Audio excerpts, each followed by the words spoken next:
Let's talk about the Witcher books.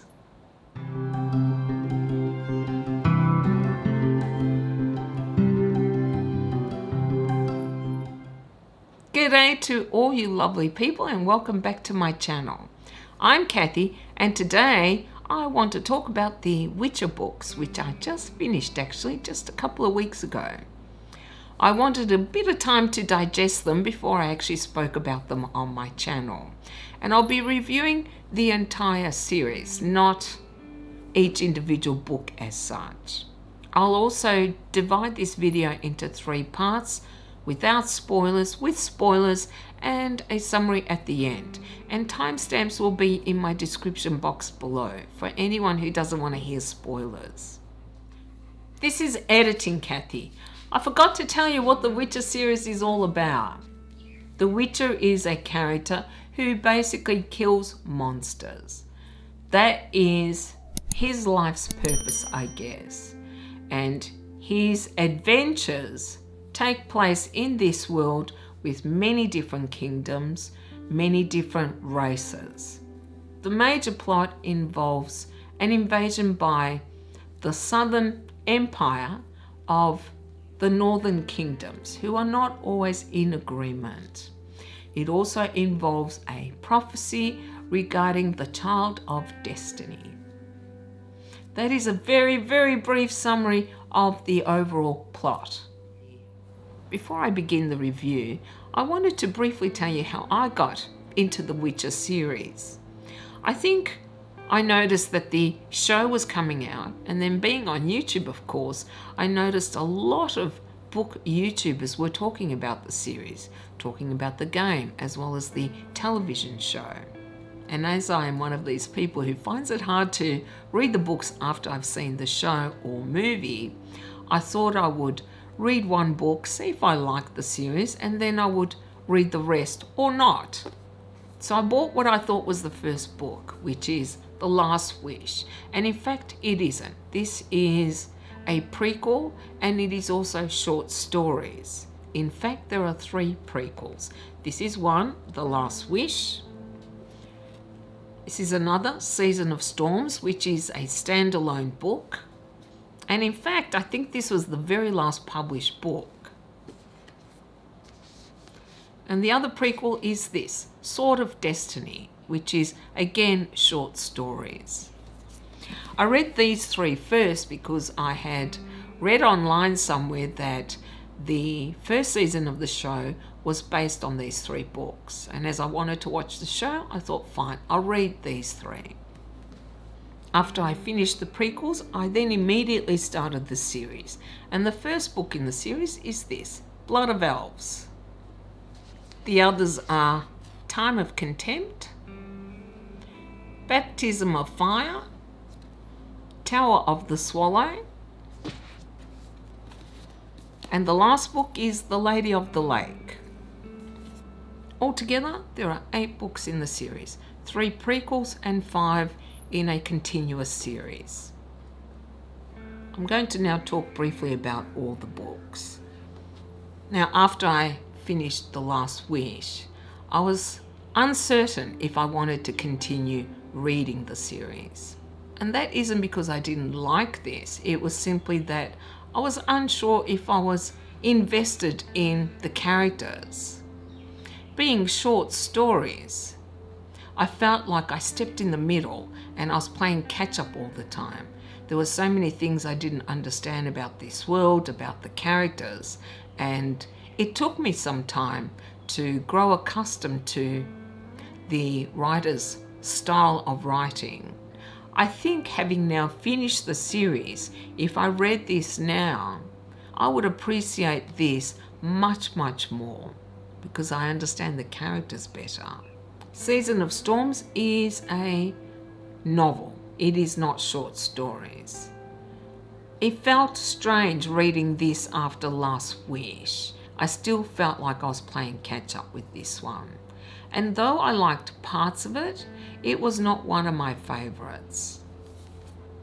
This book, I think I enjoyed more than the other 2 prequels, but that might be because I had already read 2 other books, so I was much more familiar with the characters, the writing style, and this world. Despite the fact that the prequels were not necessarily my favourites, they do give you a very good grounding into this world, into some of these characters. Not all, however. But by the time I got to the series, I felt that I knew who they were.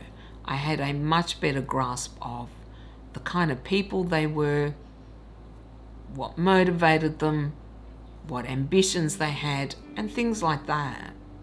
And I will confess that some of the characters I did not like in the prequels, and took me quite a bit of time to get to like them in the series itself. Given that Sapkowski is Polish, this was originally written in Polish, obviously, and it has been translated into English. When I read the first book, it was quite clear to me that he was not a native English speaker, and the writing does sometimes reflect that, or I should say the translation reflects that. It took me some time to get used to the writing style. And let me be clear, this isn't a criticism of Sapkowski's writing style. He is a very, very good writer. However, some of the English translations felt clunky, clumsy, awkward to read. It didn't flow as smoothly as other writers who are native English speakers. Sometimes some of the language used seems archaic, or words that are not in common use in the English language. The dialogue in particular doesn't always flow well, and I have to reread certain paragraphs before I can understand the author's meaning. These, however, are not criticisms of the writing style or the translations. It is just something that I had to grow accustomed to. It certainly does not take away from the quality of writing, from the actual story itself, the plot, the characters, the descriptive prose, which I really liked in particular. As I said, it does not take you long to grow accustomed to. It is just something that I noticed when I read The Last Wish. Something else I noticed is that many of the creatures referred to in this book and in the others are creatures I have never heard of before. I had to look some of them up. And I understand that most of these creatures, if not all of them, are based on Eastern mythology, which I am not as familiar with. That was interesting though. I really enjoy learning about other mythologies that I'm unfamiliar with. And something that I really enjoyed and really loved about the books is that there are so many very pointed references to issues that actually apply in our own world, whether it is environment or racism or sexism or violence or politics or greed or capitalism. There are also times that the author philosophizes about the meaning of life or family or friendships or morality. After reading the books, it is obvious to me that Sapkowski is a very intelligent and very aware man of issues that affect our world. And I love that he incorporated it into this fantasy series. In summary, relating to the writing style, I think that the author is an excellent writer. His writing style is sophisticated, I would say. Perhaps sometimes the translation lets it down, but not enough to detract from the quality of writing. Not in my opinion anyway. Now I wanted to talk about the world that Sapkowski has created. Okay. The world is inhabited by many different mythological creatures. There are also dwarves and elves and humans, of course, sorcerers and wizards. It sounds like a very familiar fantasy classic fantasy. It is anything but, I would say. It is dark, it is grim at times, unglamorous, and it is clear that the author is cynical, that his view of humanity is jaded, cynical, realistic, really. He doesn't put a pretty bow on things. Sometimes awful things happen. Sometimes people do awful things. And he doesn't try to excuse any of the characters. He is simply conveying what they're doing. But for me, it is more interesting to read about characters that aren't perfect, that a world isn't perfect. Can it be sometimes a bit too grim? Well, but then so is life, right? His world is very richly drawn, detailed, complex. The relationships he has created between different kingdoms or different species in this world are certainly by no means simplistic. They are complex. As for the characters, okay. The main character is the Witcher himself, Geralt. I call him Geralt. I don't know if that's right or not. I really don't care. That's just how I pronounce it. He features in all the books.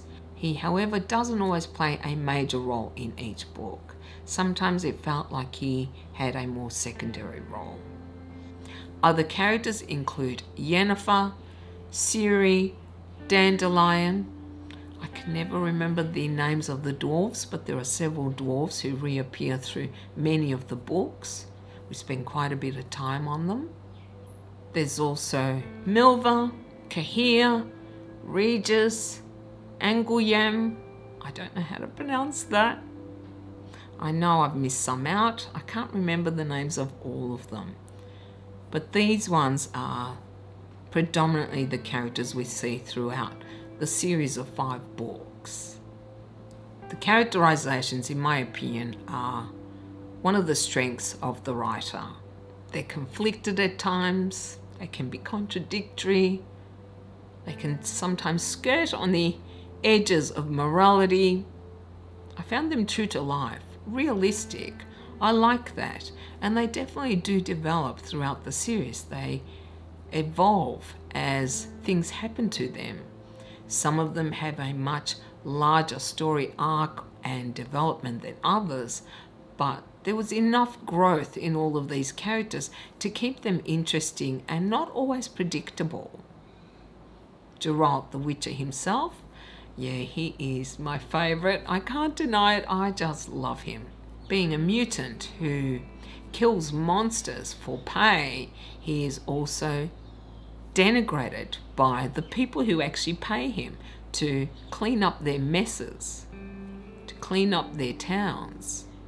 He is not always respected for what he does, and yet he obviously serves an important purpose, which is to remove dangerous animals, creatures that are threatening humanity. And I think because he is a mutant, he can at times be defensive about it. But he's highly intelligent, well-read, and he can bandy words with anyone and usually come out on top. He's a clever and very resourceful man who became a Witcher through circumstances, not necessarily by choice, and yet has made the best of the life that was thrust on him. He often expects the worst of people, so he is cynical at times, but he has reason, he has experience to back that up. And I really loved how, even though he thought he does not feel, it is so clear throughout the books how deeply and passionately he does care, not just about certain people, but also about any injustices. And his character has a major development arc. I saw him evolve throughout the series, develop, change, learn and grow. And that's what you want to see in a character. Yennefer. Yennefer is a sorceress who I will confess I loathed in the first 3 prequels. Yes, I could not stand her. I found her selfish and self-involved and conceited, as well as callous at times. However, I cannot deny that she did show strength of character and intelligence, though not always. Yeah, I will say that. She was also ambitious, strong-willed, and driven. And those characteristics I do admire, but I found her really difficult to like. And when I saw her in the series, it took me some time to learn to appreciate this character better, to learn to understand her better. She's still not one of my favorite characters, but she is real. She is flawed and yet true to life. What more can you ask of a character? And she does develop. And by the end of the series, I actually found her an admirable character. Somebody who I did like after all, though just not loved. Yeah, I'll confess, not loved. Siri, the third major character. Personally, at times she felt the least developed. I liked her overall when she was a child, but as the series progressed and she developed and grew up into a young woman, I found her not always appealing. I found I didn't always have much sympathy for this character. Maybe I wasn't meant to. And quite often, when we spent time, a lot of time with Siri, I got bored. Yeah, I'll confess I did. Not always, but sometimes her internal battles just were not interesting to me. While Siri goes through some horrific, traumatic events throughout her life, there is a stage where it was hard to admire this character, though I understood why she behaved certain ways. It was only towards the end of the series, perhaps the last book and a half, that I really truly admired her as a character. I could see the inner reserves of strength, the resilience, resourcefulness, intelligence, which sometimes wasn't always obvious.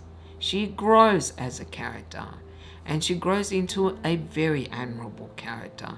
I thought so anyway. Dandelion.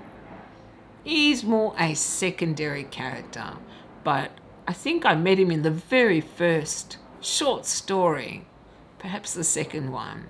He's a troubadour, a musician, an artist, and he is at times hilariously funny, and yet he can be quite profound. His observations of the world are perhaps less cynical than Gerald's, but just as true.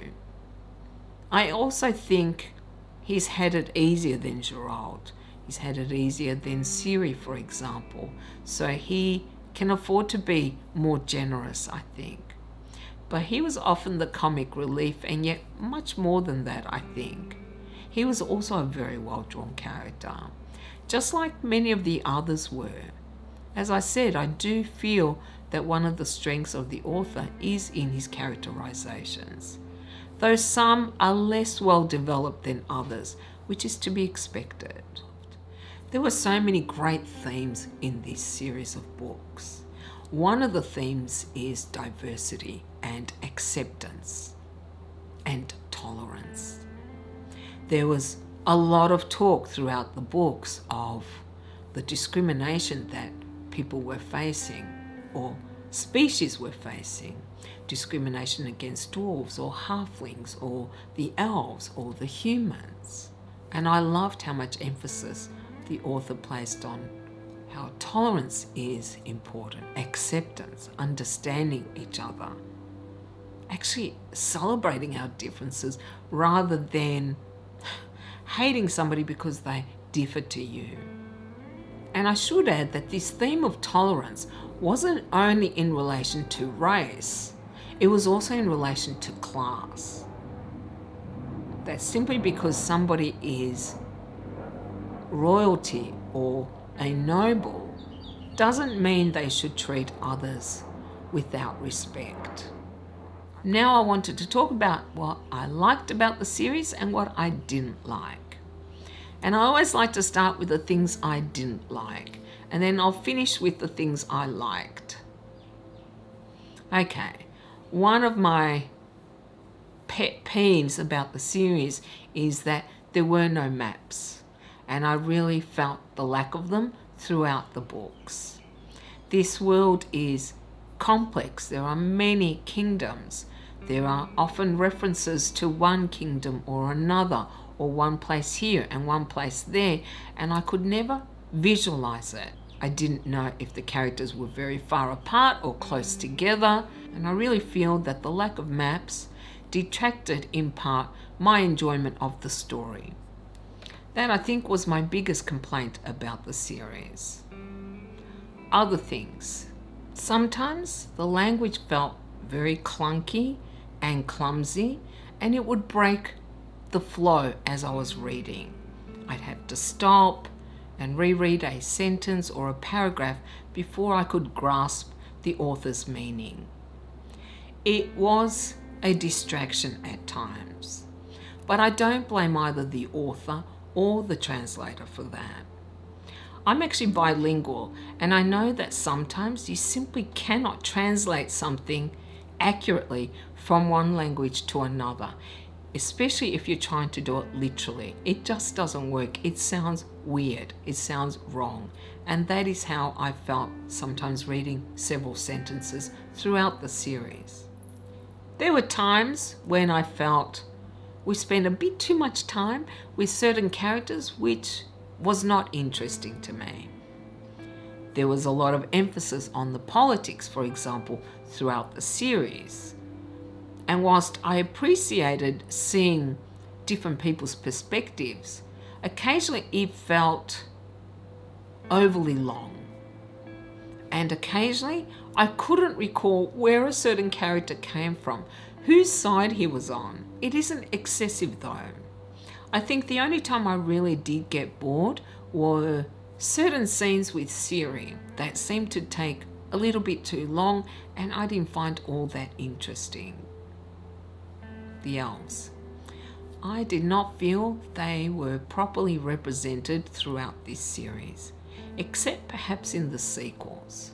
The elves often seemed almost like villains of the piece throughout the series, and yet that is not the impression I had formed in the prequels. I really did feel that we needed to learn more of the elvish perspective, and I don't feel we did. Whereas we learned so much more about the dwarves, there was a lot more time spent on the actual dwarves in the series, which I loved, I won't deny, because the dwarves are adorable. Yeah, I think so anyway, but I got to understand the dwarves better. Sometimes it seemed that looks were very important for the women, particularly the sorceresses. It seemed that there was a bit of emphasis on these. I don't know if it was sexist or whether it was just something I noticed, but it appeared they all had to be beautiful, even to the extent of actually recreating illusions so that they can look beautiful. And let me be clear, any criticisms I have of the books, they do not necessarily take away from my overall enjoyment of them. These are just things that I noted that I didn't really love, but I don't have to love everything in a book. I can dislike certain things and still think the series is wonderful. Now, I am most likely going to be touching on some spoilers, and if you don't want to hear any spoilers, then you can skip ahead to the summary, which I will link somewhere here or up here, as well as in my description box below. Speaking of the sorceresses, the lodge that they create, honestly, it seems so ineffectual. It just seemed like a very ambitious, arrogant endeavor to feel that they could control everything in this world. And in the end, it showed that they really didn't accomplish all that much, nor did they get to shape events as they anticipated or as they thought they would. Did they have a role? Of course they did. The sorceresses, the magicians of this world, they definitely played a part. But in the end, I think it showed that whilst they were important, their powers were starting to wane, their importance was starting to wane. Perhaps that was the point. Yeah, who knows?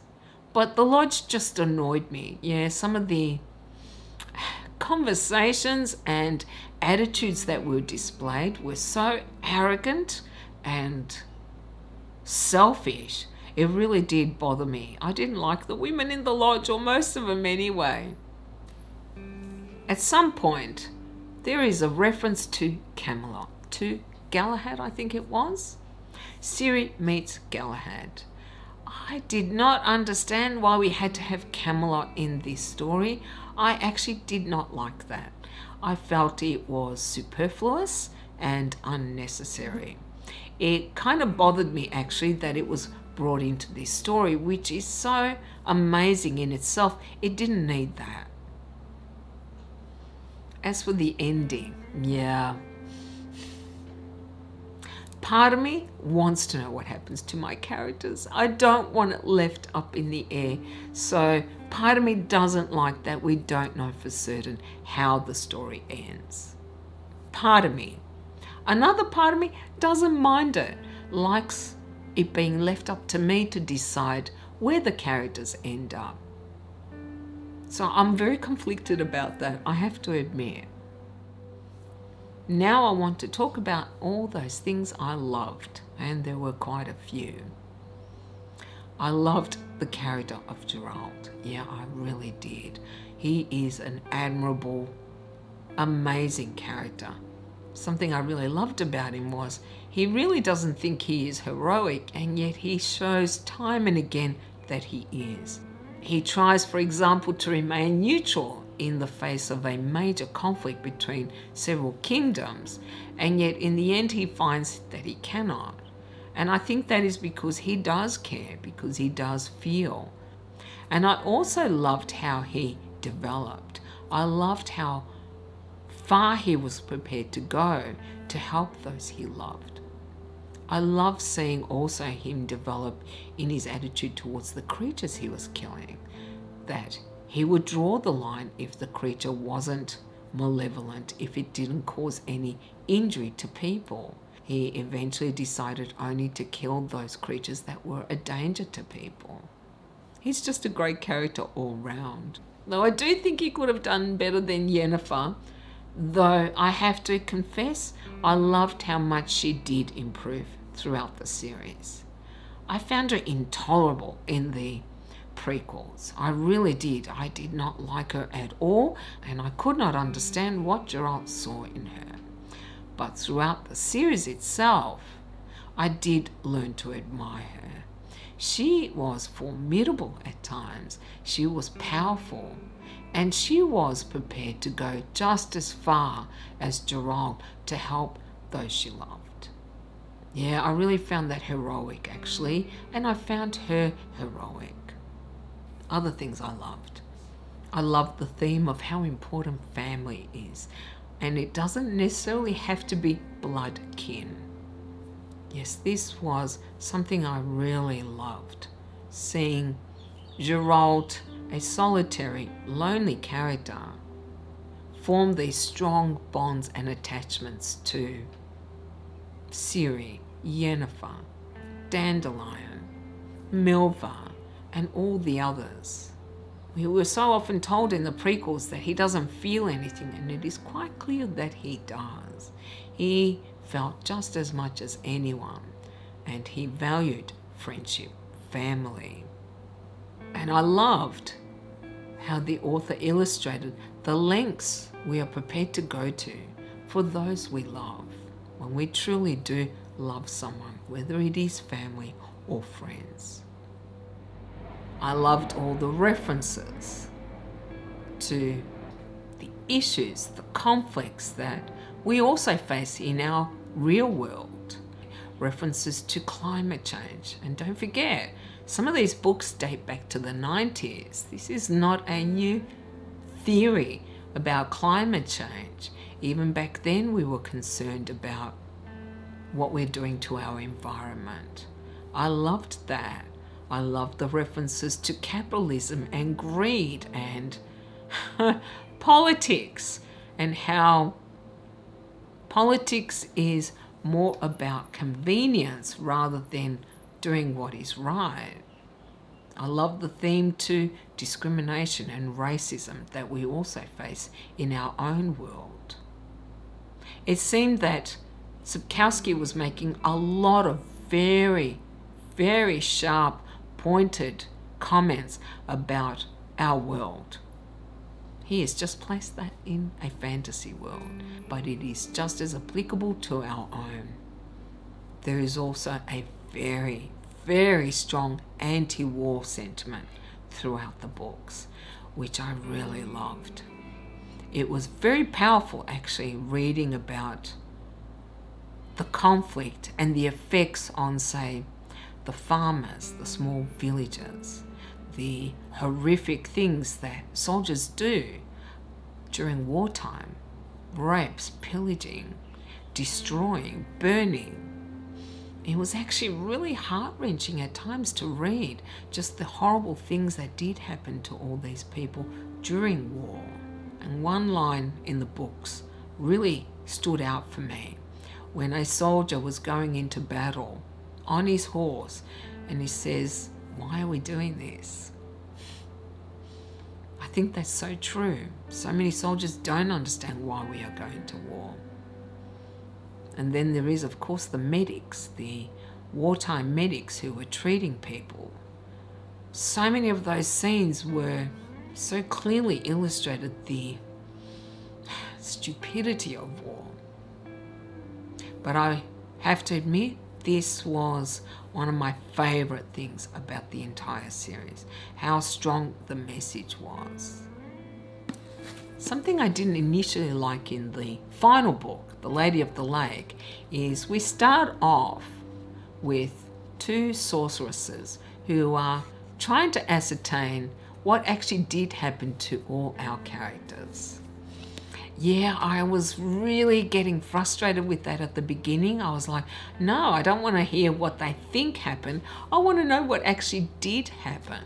But it occurred to me that this was illustrating how inaccurate history can be, that it really depends on the author of the history. There was something written to the effect about Philippa the Saint. Ha! Okay, I had a good laugh over that, because Philippa the Sorceress is anything but saintly. So I really love that. Reminder that when we are reading history, we cannot always take everything at face value. It could be that the author was influenced. It could be that the author deliberately omits details. We just don't know. This is something I found with the books, is that after I finished them, part of me was a little dissatisfied with several things. But the more I pondered what happened throughout the books, I came to admire the author's skill. I've mentioned already one of the things I was uncertain about was how we started the fifth book. The other was being left to speculate as to what did happen to Gerald, Yennefer. There was another thing that bothered me, and it bothered me a lot, is that under this prophecy that Ciri is the sword of destiny, one of the things she is prophesied to do is to actually destroy the world. I kept waiting for that to happen, and it didn't. And I thought, hang on. We spent so many books waiting for something major to happen. How could it not? And then I realized that, yeah, it was not with a bang, but with a whimper. Yeah, Ciri doesn't literally, physically destroy the world. What she did was bring back this rat, I think, that brought the plague. The Red Plague, I think it is called.